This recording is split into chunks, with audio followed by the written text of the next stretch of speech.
राधिका का पति सोहन एक बड़े शहर में दिहाड़ी मजदूर था।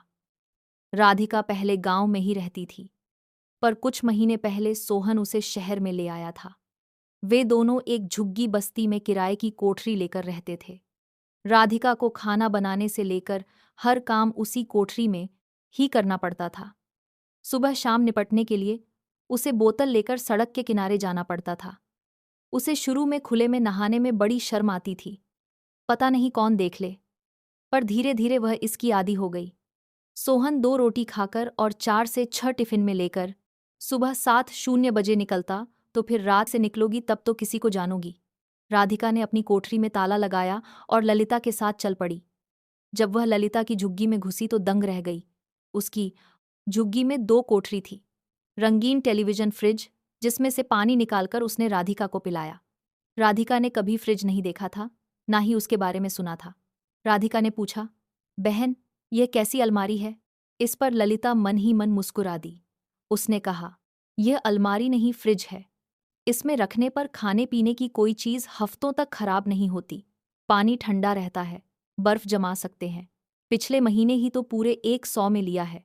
राधिका ने हैरानी से पूछा, बहन, तुम्हारे आदमी क्या काम करते हैं? ललिता ने कहा, वही जो तुम्हारे आदमी करते हैं।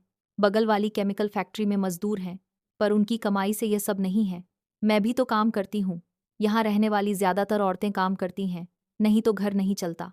बहन, मैं तो कहती हूँ कि तुम भी कहीं काम पकड़ लो। काम करोगी तो मन भी बहला रहेगा और हाथ में 2 पैसे भी आएंगे। पर मुझे क्या काम मिलेगा? मैं तो अनपढ़ हूँ। तो मैं कौन सी पढ़ी लिखी हूँ? किसी तरह दस्तखत कर लेती हूँ। यहाँ अनपढ़ों के लिए भी काम की कमी नहीं है। तुम चौका बर्तन तो कर सकती हो, कपड़े तो साफ कर सकती हो, चाय नाश्ता तो बना सकती हो। ऐसे काम कोठियों में खूब मिलते हैं और पैसे भी अच्छे मिलते हैं। नाश्ता चाय तो हर रोज मिलता ही है। त्योहारों पर नए कपड़े और दिवाली पर गिफ्ट। आज मैं अपनी कमाई में से ही 2 बच्चों को प्राइवेट स्कूल में पढ़ा रही हूँ। इनकी कमाई तो झुग्गी के किराए, राशन और दारू में ही खर्च हो जाती है। क्या मुझे काम मिलेगा? राधिका ने जल्दी से पूछा। करना चाहोगी तो कल से ही काम मिलेगा। जहां मैं काम करती हूँ, उसके बगल में रहने वाली कोठी की मालकिन कामवाली के बारे में पूछ रही थी। वे एक बड़े स्कूल में पढ़ाती हैं। उनके मर्द वकील हैं। 2 बच्चे हैं जो माँ के साथ ही स्कूल जाते हैं। मैं आज शाम को ही पूछ लूंगी और पैसे की बात भी कर लूंगी। मालिक मालकिन अगर तुम्हारे काम से खुश हुए तो तनख्वाह के अलावा ऊपरी कमाई भी हो जाती है। इस बीच ललिता ने प्लेट में बिस्कुट और नमकीन सजाकर उसके सामने रख दिए। गैस पर चाय, हमको आशा लगे, गैस पर चाय चढ़ा रखी थी। चाय पीने के बाद ललिता ने राधिका से कहा कि वह चाहे तो अभी उसके साथ चली चले। मैडम 2:00 घर आ जाती है। आज ही बात पक्की कर ले और कल से काम पर लग जा। ललिता ने यह भी बताया कि हर काम के अलग से पैसे मिलते हैं। अगर सफाई करानी हो तो उसके 300, कपड़े भी धुलवाने हो तो उसके अलग से 300, अगर सारे काम कराने हो तो कम से कम 2000। ललिता कपड़े बदलने लगी। उसने राधिका से कहा, चल तू भी कपड़े बदल ले, पैसे की बात मैं करूंगी। चाय नाश्ता तो बनाना जानती होगी? हाँ दीदी, मैं सब जानती हूँ। मीट मछली भी बना लेती हूँ। राधिका ने कहा। उसका दिल बलियों उछल रहा था। अगर वह महीने में 2000 कमाएगी तो उसकी सारी परेशानी दूर हो जाएगी। राधिका तेजी से अपनी झुग्गी में आई। नई साड़ी पहनी और नया ब्लाउज भी। पैरों में वही प्लास्टिक की लाल चप्पल थी। उसने आंखों में काजल लगाया और ललिता के साथ चल पड़ी। राधिका थी तो सांवली, पर जवानी उसकी गदराई हुई थी और नैनंश बड़े तीखे थे। गांव में न जाने कितने मर्द उस पर मरते थे, पर उसने किसी को हाथ नहीं लगाने दिया। इस मामले में वह बड़ी पक्की थी। रास्ते में ललिता ने कहा, बहन, अगर तुम्हारा काम बन गया तो मैं महीने की पहली पगार का आधा हिस्सा लूंगी। यहाँ यही रिवाज है। ललिता एक कोठी के आगे रुकी। उसने घंटी बजाई तो मालकिन ने दरवाजा खोला। ललिता ने उन्हें नमस्ते किया। राधिका ने भी हाथ जोड़कर नमस्ते किया। ललिता 2 साल पहले उनके घर भी काम कर चुकी थी। गेट खोलकर अंदर जाते ही ललिता ने कहा, मैडम जी, मैं आपके लिए बाई लेकर आई हूँ। अच्छा, बाई तो बड़ी खूबसूरत है। पहले कहीं काम किया है? मैडम ने राधिका से पूछा।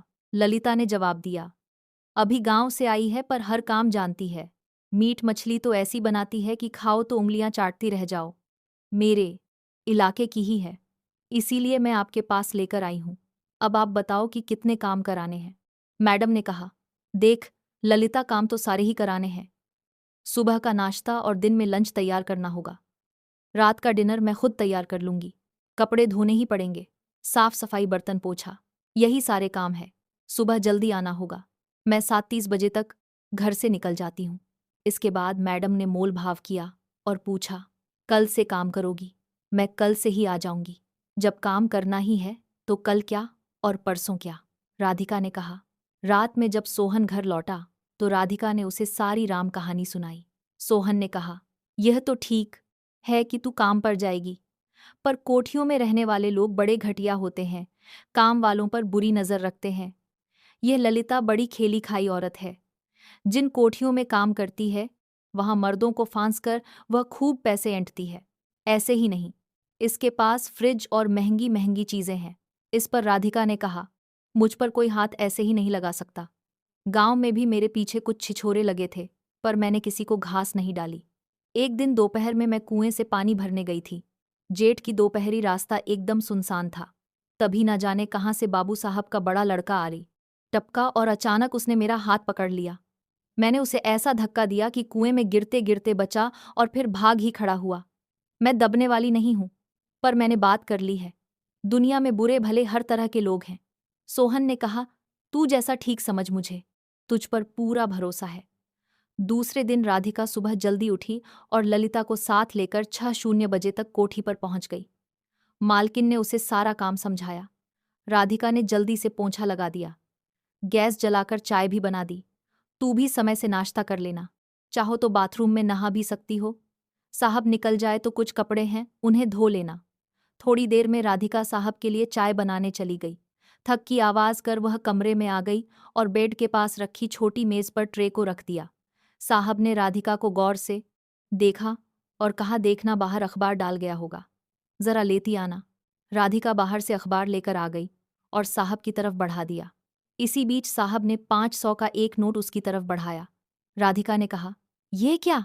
ये रख ले, ललिता ने तुझसे 500 ले लिए होंगे। पहले वह यहां काम कर चुकी है, तुम ये 500 ले लो। पर मैडम से मत कहना, तनख्वाह मिलने पर मैं अलग से 500 तुझे फिर दे दूंगा, ये मुआवजा समझना। लेकिन राधिका ने अपना हाथ नहीं बढ़ाया। इस पर साहब ने उसे 500 के 2 नोट लेने को आई और दरवाज़ा बंद कर लिया। वह नहाने के लिए बाथरूम में गई। ऐसा बाथरूम उसने अपनी जिंदगी में पहली बार देखा था। तरह तरह के साबुन, तेल की शीशियां और शैम्पू की शीशी, आदम का दाइना। राधिका को लगा कि वह किसी दूसरी दुनिया में आ गई है। कपड़े उतारकर पहली बार जब से वह गांव से आई थी, उसने जमकर साबुन लगाकर नहाया और फिर बाथरूम में टंगे तौलिए से देह पोंछकर मैडम का दिया। पुराना सूट पहनकर अपने आप को आदमकाद आईने में निहारा। उसे लगा कि वह राधिका नहीं, कोई और ही औरत है। अपने कपड़े धोकर राधिका उन्हें भी छत पर डाल आई। फिर बचे हुए पराठे खा लिए। थोड़ी चाय बच गई थी, उसे गर्म कर पी लिया, नहीं तो बर्बाद ही होती।